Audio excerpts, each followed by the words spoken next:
Bienvenue à toutes et tous dans le 7e numéro de la Bordelaise, le condensé de l'actu des féminines des Girondins de Bordeaux. Je salue les sociaux et les abonnés à cette chaîne et j'accueille Monsieur Patrick Gomez. Salut Patrick et bienvenue.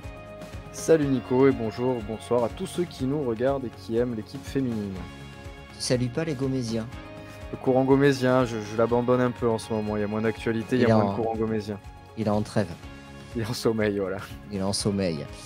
Nous allons revenir avec toi sur le match des féminines des Girondins de Bordeaux et cette belle victoire face à Rodez sur le score de 3-1. Nous parlerons dans la Bordelaise du résultat, bien sûr, je viens de vous le dire, du contenu du match, des joueuses, tu vas donner tes tops et on fera un point sur le classement et le calendrier, puisqu'elles ne sont pas encore en trêve, ces Bordelaises. Si vous aimez les Girondins de Bordeaux et le foot féminin, c'est le moment de vous abonner à cette chaîne et de devenir sociaux pour nous encourager et nous soutenir. Patrick, on était au match ensemble, on a vu cette victoire des Bordelaises de Patrice Lair face à Rodez, 3-1. C'est un très bon résultat. Comment tu juges d'abord le résultat?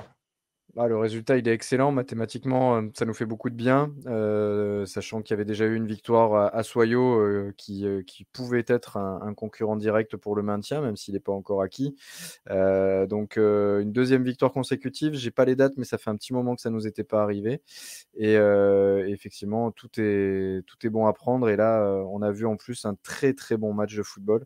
Grâce aussi à l'équipe de Rodez qui, malgré son classement, nous a proposé vraiment une très très belle opposition et on a Ouais. passé une super après-midi. Et c'est vrai qu'elles ont des joueuses qui ont du ballon. Alors, je ne sais pas ce qui leur manque, mais peut-être être un petit peu plus athlétique. Peut-être c'est peut-être une question de préparation, mais en tout cas, elles ont du ballon. Elles ont essayé de faire du jeu. Et néanmoins, Bordeaux a su en profiter. Donc, le résultat est bon. On vient de le dire. On verra le classement après. Sur le match, à composition d'équipe, est-ce que tu peux expliquer à ceux qui n'ont pas vu la rencontre ce qu'a fait Patrice Lair?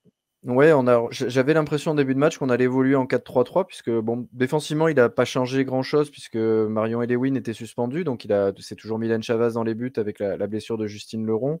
En défense centrale, il a mis son couteau suisse qui est Andrea Lardès, qui est capable d'évoluer à droite, à gauche, au milieu et en défense centrale maintenant. Julie Thibault pour l'accompagner sur la gauche, Fiona Liègre latérale droite et Delphine Châtelain en latérale gauche. Donc on pensait au départ peut-être un milieu à 3, donc il y avait Siska Folkertsma qui revenait, qui avait sa première titularisation après les croisés avec Ella Palis. On pensait qu'Hilary Diaz allait compléter ce milieu de terrain et finalement en fait elle a évolué au poste de milieu gauche. Donc on est resté sur notre 4-2-3-1, donc avec Hilary milieu gauche et Maëlle Garbino à l'animation en 9,5-10 et Julie Dufour sur le côté droit qui accompagnait cette fois Mélissa Gomez qui retrouvait une place de titulaire après une période de doute. Donc ça, c'était la compo de départ de Patrice Lair et avec un Patrice Lair qui en plus, de façon assez cocasse, s'est retrouvé tout seul dans la tribune en face des supporters et pouvait coacher à distance l'équipe.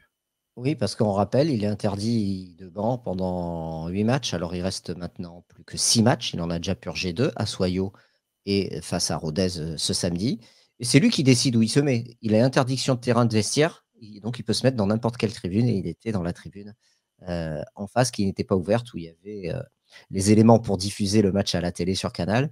Et il y avait Patrice Lair. Donc, c'était C'est intéressant. ça. A priori, à la télé, on l'entendait beaucoup.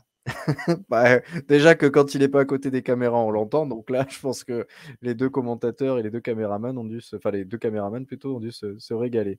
Mais Qu'est-ce Qu'est-ce que tu retiens? Mais bon, c'est vrai qu'il n'est pas sur le banc, c'est pas lui qui coach, mais ça l'empêche pas d'encourager ses joueuses et voilà. Donc c'est vrai que c'est assez cocasse comme situation. Qu'est-ce que tu retiens sur le match, l'effet de jeu? Alors on peut parler des buts ou autre Ouais, avant. ce qu'il faut savoir, c'est que tout de suite, en fait, je pense que le but était de prendre le score très rapidement. On l'a vu, les Bordelaises ont voulu attaquer très très vite, mais en fait, elles se sont retrouvées face à des Ruténoises qui n'ont rien lâché, qui ont tout de suite attaqué, nous ont mis en difficulté. Donc on a eu un premier quart d'heure comme ça très très enlevé avec des actions de part et d'autre. Ça pouvait scorer. C'était assez surprenant. Les milieux étaient coupés. Alors c'est plutôt des choses qu'on voit en fin de match, alors que là, non, pas du tout, ça jouait sans calcul. Et petit à petit, quand même, on a réussi à s'installer dans le match et à beaucoup mieux maîtriser. Et là, le retour de Siska nous fait du bien dans ces moments-là, parce qu'elle est capable justement de gérer le ballon. Et on a pris petit à petit le dessus, et c'est venu d'une première action où on obtient un bon coup franc à 20 mètres à la 21e minute. Melissa Gomez le tire pas très bien et ça revient dans le mur. Elle le récupère et là, elle adresse un super centre qui est un petit peu dévié et qui va retomber en cloche sur Julie Thibault. Et alors là, la foudre a frappé. Julie Thibault met une volée du gauche. Et donc, sachant qu'elle n'avait pas marqué depuis 3 ans. Et elle met une volée incroyable du gauche. Et elle Donc, marque.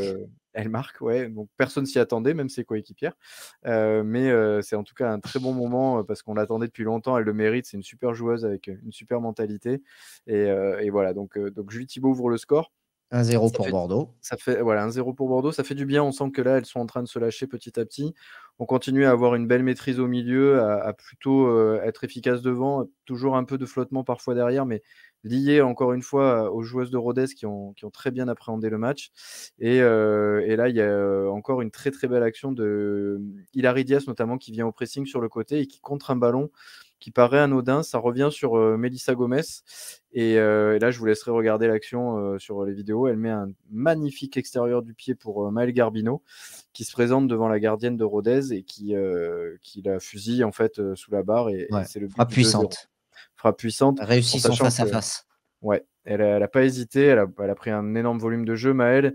Et il y avait eu d'autres situations avant où la gardienne fait des supers arrêts. Il y a une très, très bonne gardienne à Rodez. On aurait pu, finir cette mi-temps avec 3-4-0, voire 4-1 parce qu'elles auraient pu aussi avoir quelques situations. Mais, en tout cas, on voit une très, très bonne première mi-temps tout en maîtrise avec beaucoup d'allant et un match extrêmement plaisant. À la mi-temps, il y a 2-0 2-0 à pour la Bordeaux. mi-temps, tout se passe plutôt bien, hein. On est content d'être là. Il fait froid, mais on est bien. Mylène Et Chavas s'est pas inquiétée. pas trop. Il y a des situations dans la surface, mais elle a pas beaucoup d'arrêts à faire. Mais, on sent quand même que, voilà, Rodez peut se montrer dangereux. Il leur manque, je pense que c'est surtout, derrière qu'elles ont des difficultés, notamment sur les côtés où on a senti que Julie Dufour faisait beaucoup de différence en première mi-temps. Hilary Diaz arrivait aussi à percuter, donc c'est là où elles étaient le plus en danger. Deuxième mi-temps, ça repart exactement pareil, alors qu'on aurait pu penser peut-être qu'il y allait avoir une meilleure gestion. Rodez nous met le feu tout de suite. Elles veulent revenir. On voit qu'elles jouent sans calcul.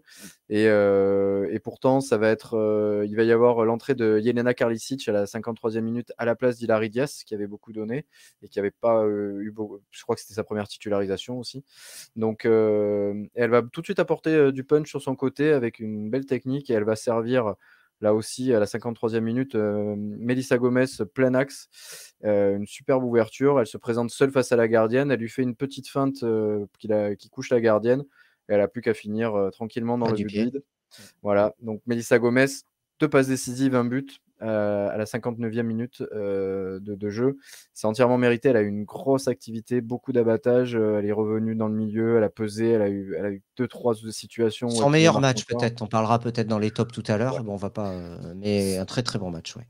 Très, très bon match et ouais, probablement son meilleur match depuis qu'elle est à Bordeaux, c'est vraiment elle avait fait des très bonnes rentrées, mais Ah, en tant que titulaire, la Ligue je des pense que champions, elle avait été pas mal en Ligue des champions. ouais, mais elle était sur le match retour Face à notamment, elle était Wolfsburg. remplaçante. Ouais, elle était pas titulaire, donc elle avait fait une très, très bonne rentrée, mais là, Elle avait c'est la marqué première d'ailleurs. fois. Ouais, elle met un superbe but, Mmh. mais je pense que c'est la première fois que je la vois faire 90 minutes pleines, parce que là, elle a joué tout le match, donc vraiment très intéressant. La suite du match reste enlevée, même si on sent que Bordeaux met un peu plus le pied sur le ballon et essaye d'être un peu plus dans la maîtrise. Siska Folkersma sort, remplacée par Maëlle Seguin. Il y a Amanda Gutierrez aussi qui rentre à la place de Maëlle Garbino, et Serena Pintos-Queiroz qui rentre à la place de Julie Dufour. Donc on fait un petit peu tourner. On sent qu'on est un peu moins offensif, et même si on a encore quelques coups, Mmh. notamment avec Karlisic qui fait un super centre pour Garbino qui doit finir et la gardienne l'arrête. Mais malgré tout, Rodez, sur une petite erreur d'inattention de Maëlle Seguin, la numéro 10 va s'échapper et va faire un centre tendu qui est dévié par Andrea Lardès dans les buts de Mylène Chavas. Donc, un petit flottement, on est à la 75e minute. On sent qu'il ne faut pas en prendre un deuxième pour ne pas se mettre le doute. Mais finalement, on va plutôt bien gérer cette fin de match et arriver tranquillement à garder ce score de 3-1 avec encore une fois un match magnifique du début à la fin. Eh ben, merci Patrick pour ce fil du match, là, ce résumé. C'était vraiment un match intéressant. Qu'est-ce que tu as retenu? Quels sont tes tops, bien sûr, côté bordelaise dans cette rencontre? On t'écoute. Alors, honnêtement, on a vu un match plein, donc j'ai longuement hésité. Je savais pas quoi mettre comme top parce qu'elles ont toutes été très, très, très, très performantes. Il n'y a pas eu de joueuses un peu en dedans, etc. Et on a J'ai vu un choisi très bon match. combien? J'en ai choisi quand même 3. En fait, j'ai fait Très une bien. par ligne pour me dire, parce qu'il y avait 3 joueuses pour moi qui sont ressorties. La top du match, c'est Melissa Gomez. On l'a dit tout à l'heure, 2 passes décisives, 1 but, une activité incroyable, une qualité technique, parce qu'elle nous avait fait défaut ces derniers temps devant. Elle a été très propre techniquement, beaucoup de remises, beaucoup de jeux sans ballon. Voilà, vraiment, elle peut finir ce match avec 2 passes décisives, 3 buts. Il n'y aurait pas grand-chose à dire parce qu'elle a les occasions. Donc bravo à Mélissa parce que ça fait plaisir de la voir à ce niveau, évoluer à ce niveau-là. Donc Mélissa, rien à dire sur ce match, tout était parfait. Voilà, tant mieux, on veut la revoir tout le temps à ce niveau-là. On va redescendre d'une ligne avec le milieu de terrain. Alors je pense que tu vas esquisser un sourire parce que tu sais déjà qui je vais peut-être mettre. Attends, du milieu de Vas-y. terrain, donc tu descends d'une ligne, qui tu vas mettre? J'hésite.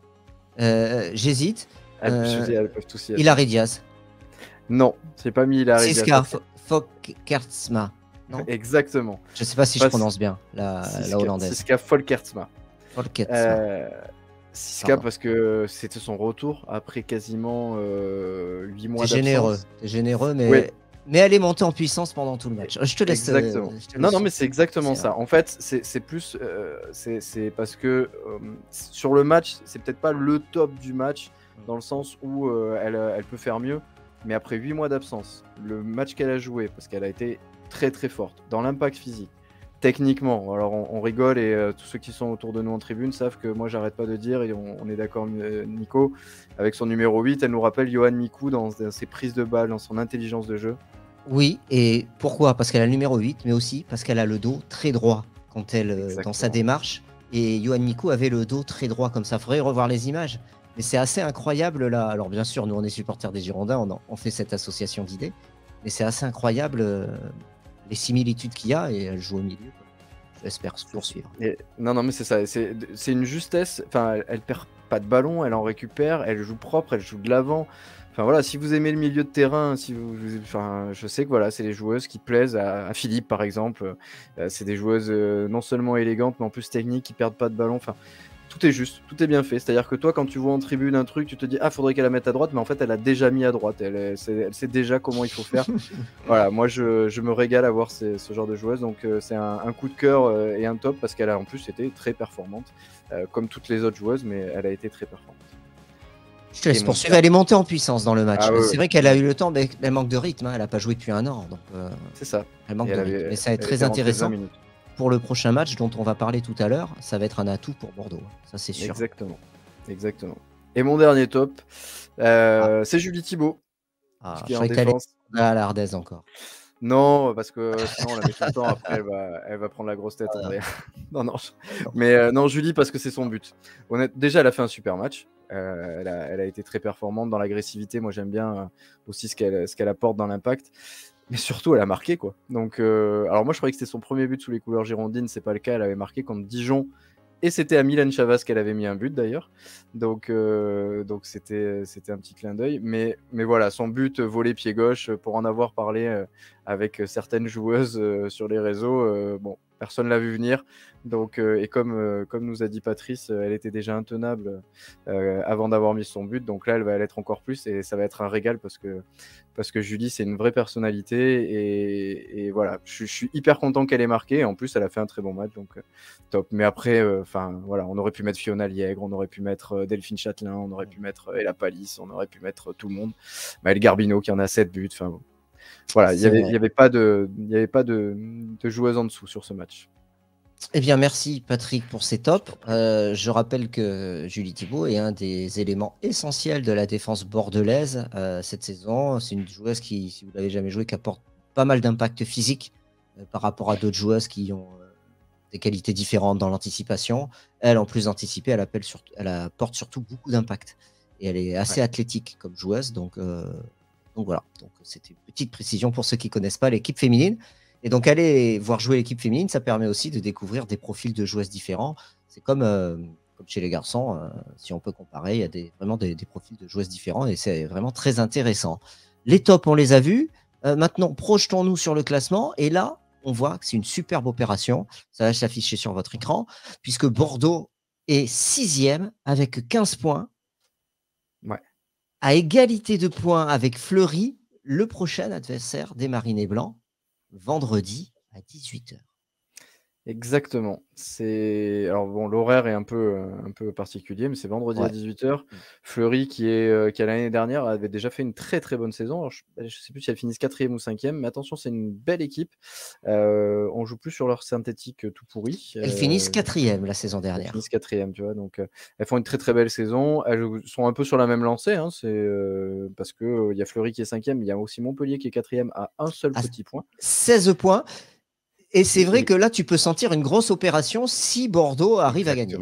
Exactement, parce que même le PFC, qui est 3e, est qu'à 3 points de Bordeaux. Et sachant que pour le championnat, parce qu'on va peut-être éviter de s'enflammer avant la mi-saison et déjà viser la 3e place, etc. Mais ce qui est intéressant, c'est que par rapport à l'objectif qui est cette année le maintien, même si on veut tous un maintien plus, vu ce qu'on voit depuis le début de l'année, il y a un petit trou déjà avec Dijon qui est 9e, parce qu'il n'y a que le 11e et le 12e qui descendent. Dijon est déjà à 7 points, Soyaux et Rodez et Guingamp, enfin Soyaux et Rodez sont à 10 points et Guingamp 11 points. Donc voilà, on commence à respirer, à pouvoir regarder un peu en haut, mais ça va dépendre du match de Fleury. Il faudra ramener des points. Ce sera difficile parce que c'est une équipe très athlétique, qui met beaucoup d'impact aussi, avec des joueuses d'expérience. Donc il faudra être présent. Il y aura des joueuses suspendues. Il me semble qu'il y a Ella Palis et il y a Julie Thibault. Donc ça va être Julie Thibault, c'est sûr. Et là, j'ai un doute maintenant, mais il me semble bien que si. Et voilà. Donc Julie, c'est sûr. Donc bon, il y aura le retour de Marion et Lewin. Donc on va tout faire pour ramener des points. Elles en sont capables. Franchement, il n'y a plus personne qui peut nous faire peur dans ce championnat. On a tenu tout le monde la dragée haute à tout le monde. Donc on espère qu'elles vont nous faire un super résultat. Eh bien oui, on l'espère, ça pourrait. Et ensuite, elles entrent dans une trêve, puisque ce sera le dernier match avant la trêve, puisqu'ensuite elles reprennent le 14 janvier. Et Bordeaux, pour le 14 janvier, recevra Dijon. Voilà, alors la programmation n'est pas encore bouclée, c'est le 14, mais selon la programmation télé, ça peut varier sur un jour ou deux. Mais donc, c'est important de finir sur une bonne note. Ton petit prono, allez, un pronostic. Pour Fleury ? Pour Fleury, ouais. 2-1 Bordeaux. Eh bien, magnifique. Moi, j'aimerais bien qu'elles enchaînent. Ça serait superbe. Ouais.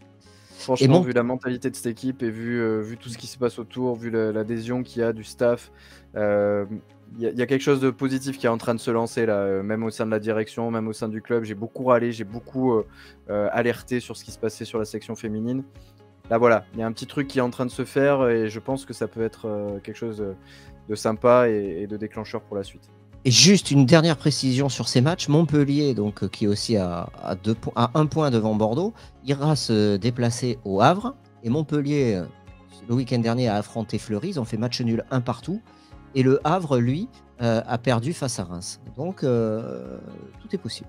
Voilà. Et il y aura un PSG Lyon aussi en choc sur cette journée de D1. Arkema. Est-ce qu'on a fait le tour, Patrick? Je crois que c'est bon, hein? Je crois qu'on a été complet. Et juste comme c'était le dernier match à Saint-Germain, pardon. C'est pas au même endroit, non, c'est pas grave. Non, pas tout à fait. Non, je voudrais remercier par contre les sociaux qui viennent régulièrement. Je pense à Jacques. Girondin TV. Voilà, on salue Jacques. On le salue, ça me fait Maurice plaisir aussi. Il y en a beaucoup. Voilà. Et franchement, je suis très très content que certains viennent maintenant avec nous. On est un tout petit groupe. Mais c'est très sympa de voir les matchs avec vous les gars, et voilà, je voulais vous saluer les gars et les filles parce qu'il y en a certaines aussi qui viennent avec nous, et ça me fait très plaisir. Et n'hésitez surtout pas, si vous vous dites je suis tout seul pour aller voir le match des filles donc je vais pas y aller, on est au-dessus du banc du coach, venez nous rejoindre, franchement c'est toujours un plaisir de vous saluer, de retrouver du monde. Donc voilà, si vous êtes tout seul parce que votre famille ou quoi, vos potes veulent pas venir, venez, vous en ferez d'autres et vous allez voir, c'est super sympa. Eh bien merci Patrick. Merci de nous avoir suivis, vous qui êtes derrière l'écran. Si vous voulez revoir cette émission, bien sûr, elle est en replay. Alors, je dis ça comme si on était en direct, mais ça sera de toute façon enregistré. Donc, c'est l'habitude. Ouais, c'est l'habitude de faire des directs. En tout cas, partagez, likez, abonnez-vous à cette chaîne YouTube et devenez sociaux pour rejoindre la communauté. Vous verrez, c'est une communauté bienveillante autour des Girondins de Bordeaux. Bonne soirée, bonne journée, Patrick. À À toi bientôt. aussi. À bientôt pour le 8e numéro de la Bordelaise la semaine prochaine. Exactement. À Allez, au bientôt. revoir. Ciao, Ciao. Nico.